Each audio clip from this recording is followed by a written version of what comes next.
Hi there, Aquarius. Thanks so much for tuning in. I'm Astrogirl, and we're looking at November 16 through November 22nd. And this week, we bid adieu to Mercury and the Sun in Scorpio, where it's been for the past month, and welcome Mercury and the Sun in Sagittarius, where it's moving this weekend, your 10th house of career and ambition. And so the next month is going to be not only a fun time, but a time where being in the right place at the right time has more advantages than usual. If you know anyone, and I'm sure you do, born under the sign of Sagittarius, you know how outgoing they are. You know how much they like to have fun. You know that they really are, can be prone to taking risks. And sometimes they win, sometimes they lose, sometimes they come out equal. But there's never a dull moment. And that's how your job situation's going to be if you put yourself out there, if you're willing to take those risks.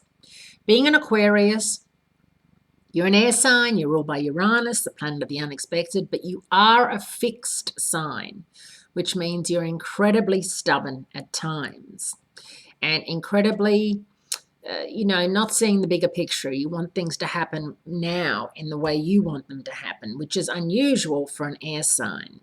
However, Venus is in Libra, and you've got this planetary activity in Sagittarius, so taking a risk here and there is going to pay off big dividends.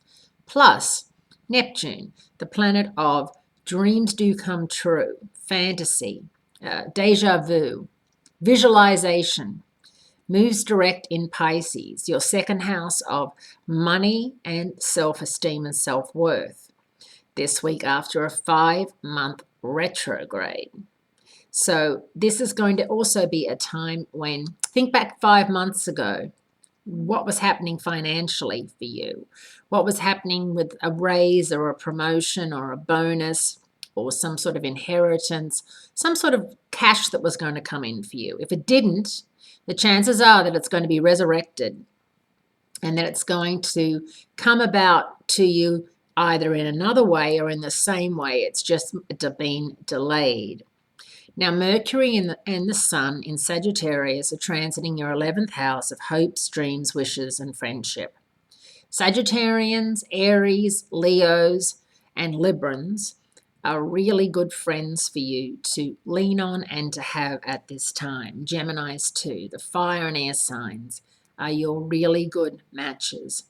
And it's important that you focus on that and that you remember that you are always, always a delight to have around, and that you should never, ever doubt that people want to hear what you've got to say and to relish being in your company, because I've never met an Aquarian I didn't love, I must say. Aquarians are quirky and inventive and often a bit, wishy-washy. But then again, you've got that fixed sign thing, which means that at the bottom of it and the basis of it all, you know what you want and who you want, and you'll go get them and you'll get them. So really embrace that side of yourself. And as we move into the weekend and we start to feel that things are easing up and that, Mercury and the Sun have settled into Sagittarius, you'll realize what a great time can and will be had. Have a great week. Great speaking to you. I look forward to speaking to you again next week. And be kind to yourself.